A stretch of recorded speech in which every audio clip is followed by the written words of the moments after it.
It was a bright Tuesday morning in Denver, Colorado, the kind of clear golden day when the Rocky Mountains looked painted against the sky and the city. Streets buzzed with ordinary life.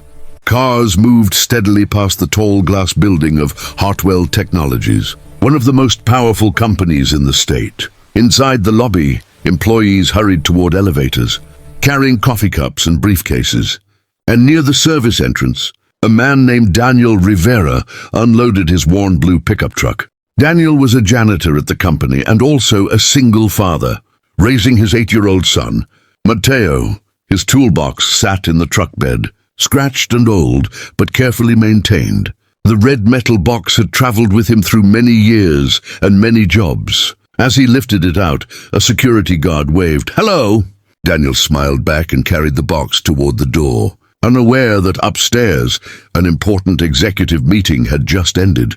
The CEO of Hartwell Technologies, Victoria Hartwell, stepped out of the conference room, surrounded by assistants. She was known as a strict, sharp-eyed leader who noticed everything. As she walked past the maintenance corridor, she saw Daniel arranging cleaning supplies, and something unusual caught her attention. On top of his toolbox, placed beside a stack of rags, was a small, familiar emblem. It was the official logo of Hartwell Technologies, engraved neatly on a brass plate. Victoria stopped suddenly, her heels clicking on the floor.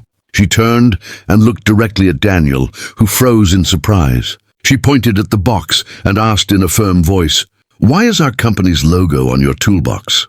The question echoed down the hallway. Assistants exchanged confused glances. Daniel felt his heartbeat faster. He wiped his hands on his shirt and tried to speak calmly. "Ma'am, this toolbox has been with me a long time." Victoria crossed her arms and replied, "That does not explain the logo. Only senior management equipment carries that mark. Are you saying you took it from the company?" Daniel shook his head quickly. "No, I would never steal anything. This belongs to me." The guard nodded in support, but Victoria remained unconvinced.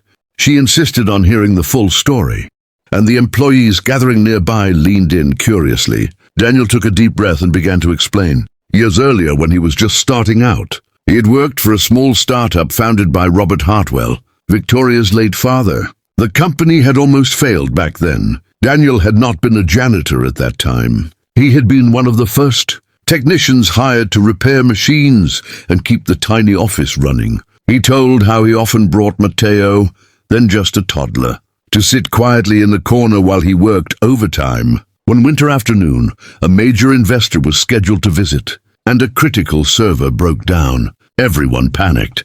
The young company's future depended on that meeting. Daniel spent 12 straight hours fixing the problem using his own tools, because the startup could not afford proper equipment. When the investor arrived, everything worked perfectly, and the deal was signed, saving the business. Robert Hartwell was so grateful that he called Daniel into his office, thanked him for his loyalty, and personally attached the engraved logo plate to Daniel's toolbox as a symbol of honor.